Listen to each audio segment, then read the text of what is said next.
Good day, ma'am, sir. My name is Leia Marie M. Gaspar, 29 years old, from Sampaguita, Solana, Cagayan, Philippines. I am happily married and blessed with two children, ages 8 years old and 1 year 5 months. My husband is a farmer and my father is a family driver and my mother is a housewife. I have one brother and one sister. I am a Christian and my highest educational attainment is college graduate Bachelor of Science in Information Technology. My hobbies are cooking, singing, and gardening.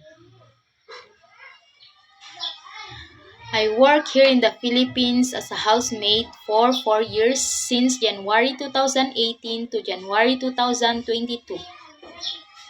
I do the household chores like ironing, doing the laundry, cooking the Filipino foods, wash the dishes, and maintaining the cleanliness of the house. Thank you.